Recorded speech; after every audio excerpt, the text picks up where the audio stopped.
Bam. It's been a bit over a decade since I've graduated college. And so I've been feeling quite nostalgic. I last weekend went to a college friend's birthday party and ran into people that I haven't seen since I've graduated a decade ago. And it really got me and us to really reflect on the things that we've been through, the journey, the lessons learned. And so I really wanted to put out this episode to kind of share the things that I've learned through people, and have really helped mold the life that I love and adore and I get to live now. So I want to share some of these nuggets, and I want to be clear, these are not things I wish I learned earlier, because that would mean I would miss out on the journey. I would miss out on the discovery of these lessons. These are just things that I've kind of accumulated since I've graduated. So I want to share some of these nuggets with you. And the first one is being go on all in on your strengths, and don't be afraid to live life on your terms and what you're truly passionate about. You should really follow what turns you on.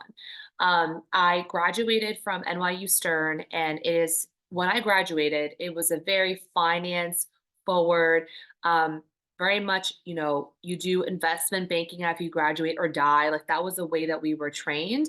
And me being a good studious Asian student was like, oh my God, I'm going to be a banker. And I had no idea what that meant. I am so thankful to this day for all my mentors and those who were older than me, seniors and juniors who were like, Jess, absolutely not. It is not your cup of tea. You're going to hate it.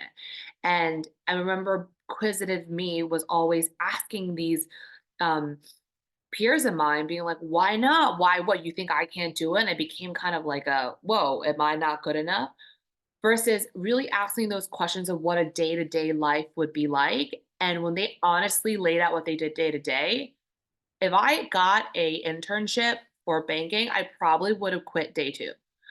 So I'm to this day so grateful for all my peers and all my mentors who were very brutally honest with me about, the life that I could have had if I just followed the lead of everyone else and did what I was supposed to. And I think I was able to have very diverse and fulfilling career up to now because I followed what I was truly interested in within the world of finance. And so the first thing I would say is really follow what you're passionate about, go all in on your strengths, and don't feel like you have to live a cookie cutter life because you're not going to be happy, and it's going to kind of filter through every part of your life when you're not turned on and tapped into who you really are. The second thing is, and I'm really big on this when it comes to our careers, have very diverse experiences. And of course, there are people who, took one job, worked in one place their entire life. It's rare nowadays, but like there are people out there and it works for them, right? And it's like maybe they're, been very fortunate in companies where they can change roles, they had very different experiences. But I think the common theme I'm trying to say is that it's so important to have diverse experiences because you become more interesting. The chances of you being relatable to anyone are higher. And the amount of times I've either won a client, closed a investor, or were able to open up new cool opportunities was because I either was into something super niche or knew some random fact and bonded with the other person who wanted to take me on or hire me. So I think it's just so important to have very diverse experiences and not to just do a project because you know you're going to get paid out of it, or take on projects because it's going to give you visibility to seniors, or do things with a specific outcome. I think in my career I've always kind of said yes to a lot of different things or projects. I was like, why am I learning this, or why am I taking this on? And I look back in my career, I'm like, oh my God, that was a stepping stone for this, which led me to that. And I'll never forget, like, even within finance, I remember my first experience with CLOs. And I was like, why the hell am I learning this? Why would I ever need to learn this? Like, I signed up for hedge funds and private equity. And then the next role, I was able, which also had CLOs, I was able to really use what I learned in my first role to really become one of the salespeople, the limit salespeople who actually knew what it was like. And for those of you who are not familiar with the space, just it is an investment product, essentially, but it's quite niche. And even people who are very technical in the world of credit don't know it really well. So that's a really good example. And I've always kind of followed just very niche types of experiences or investments or things that would just give me an edge or give me something interesting to share and talk about. So I would say be a little more long-term greedy and be open to learn different types of things and skill sets versus narrow-mindedly focus on one thing. Again, go all in on your strengths, but and the role that and what you're passionate about, but also be open to like the peripheral and what you need to learn to become better at your main passion. It's always good to keep it moving, keep it grooving, and keep growing. Can't emphasize this enough. Follow good managers, good people, and the people you respect. Especially when you're, earlier in your career and you think, oh, it's so important to get in like a prestigious firm or it's so important to do this specific role. The most important thing is who you're working with and who's got your back and your manager and who you get to learn from because your manager or your boss sets the tone for your integrity, sets the tone of how you get things done. They're your first career teachers. So make sure you have really good managers whose integrity, their values, how they conduct themselves is very aligned with who you are and who you want to continue being.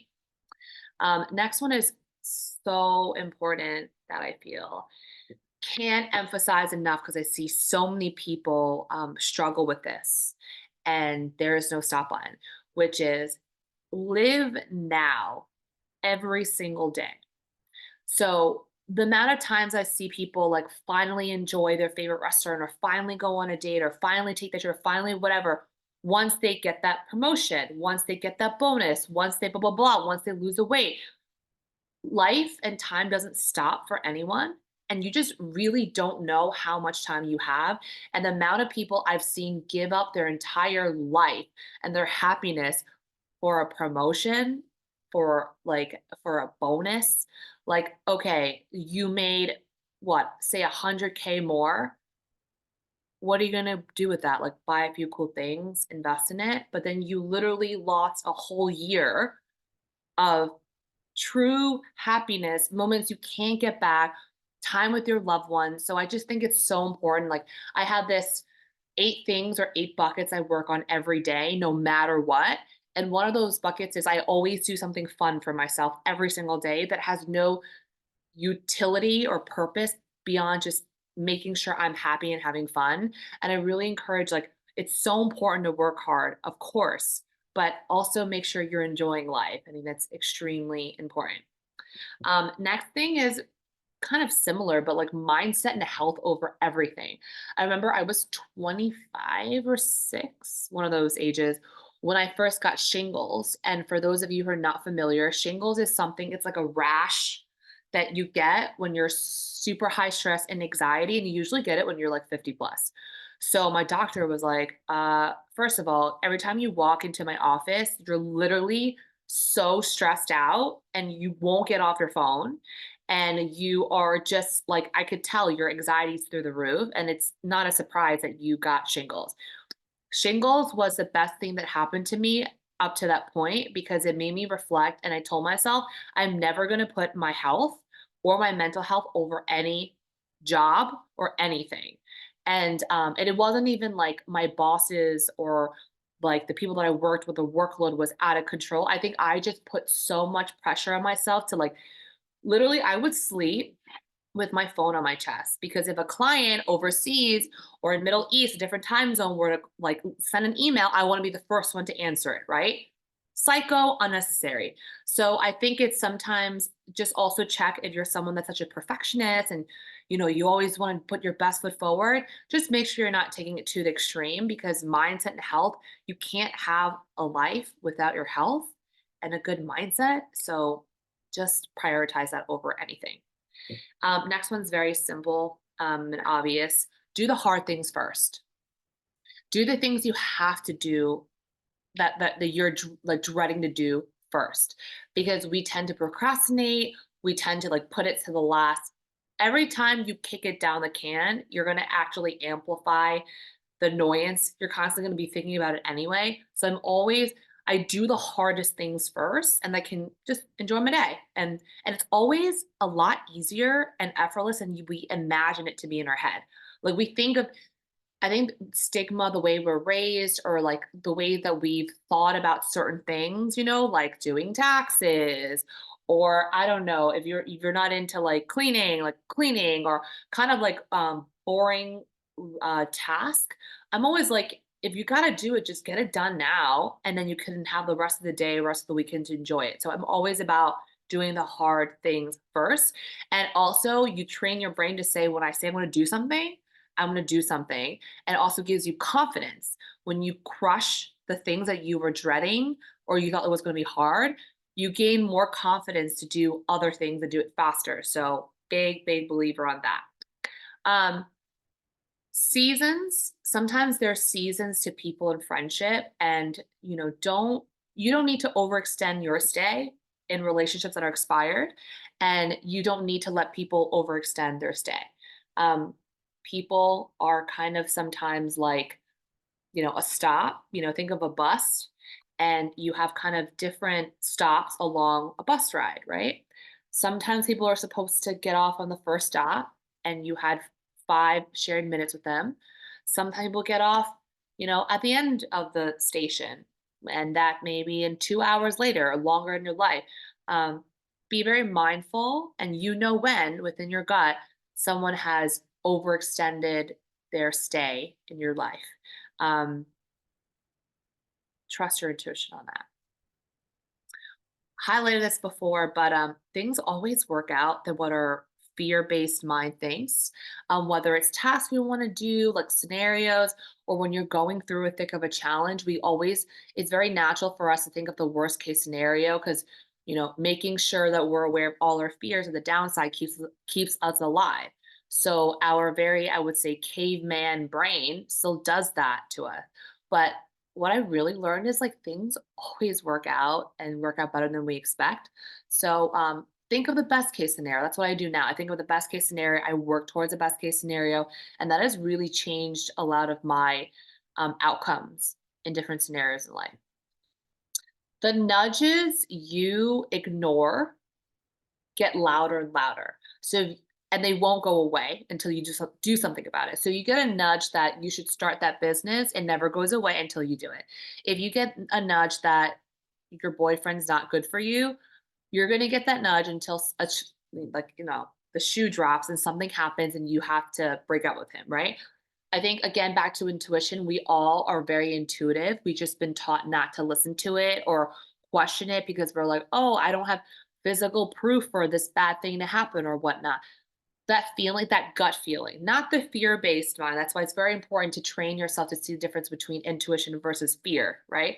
But when your intuition's always right, when you get a nudge about someone and you feel off about them, they're probably off.